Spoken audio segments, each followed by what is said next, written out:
Certainly. My view is that if you look at the job market, there are thousands and thousands of different jobs.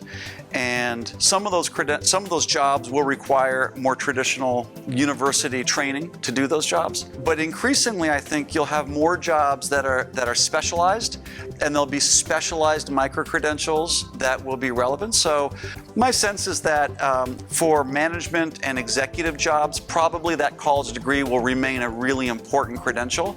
But for many other types of jobs where specialization is very important, I think certain specialized micro-credentials might be more valued by employers than a university degree.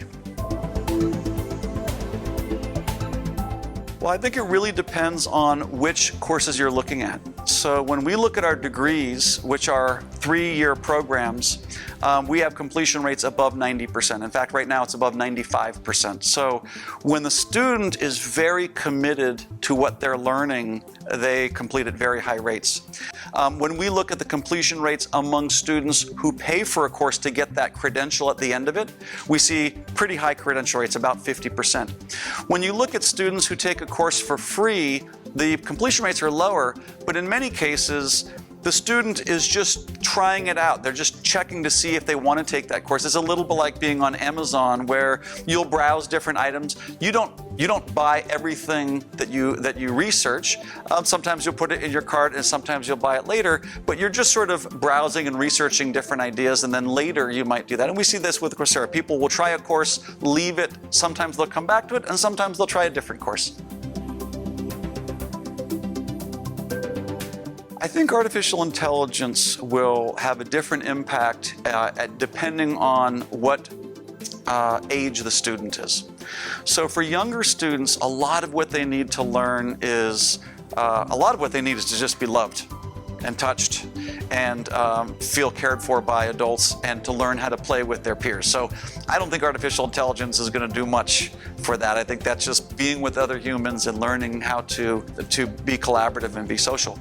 I think for adults, artificial intelligence will have a bigger impact on their learning experience. A lot of it, frankly, will reduce costs by making grading more automated.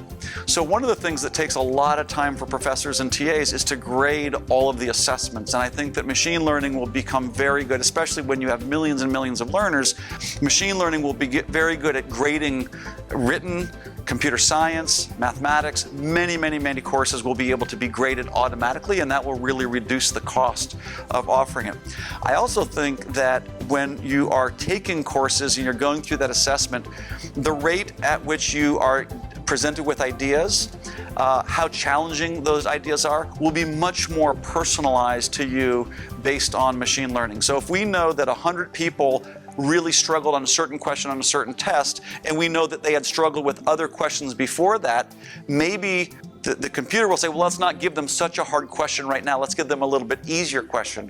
Or if you're the kind of learner that really likes to do simulations, maybe your curriculum will be more based on simulations. Or if you are interested in architecture, maybe the case studies that you go through will be based on architecture. So it'll be more personalized to your mastery level and more personalized to your interests.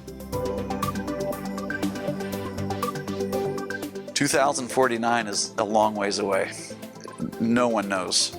But here's what I would say. I would say that virtual reality will have a very big, virtual reality and machine learning will have a very big impact. I believe that technology will allow people to essentially feel like all their senses, their sight, their sound, their smell, they will feel like they're in a different place, not where they are. So the ability to virtually be in the same place will be almost transparent, if not transparent.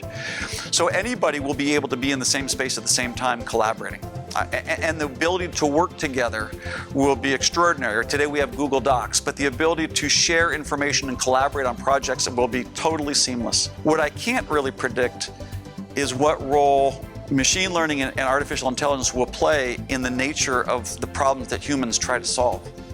It might be at a point by 2049 where computers can write computer software, computers solve data science problems. Computers might be doing a huge range of the things that humans do today. And so it might be the case that what humans are learning more about is how to influence and collaborate with other humans. It might really focus on that. I really don't know. It will be radically different, almost inconceivable from what we know today.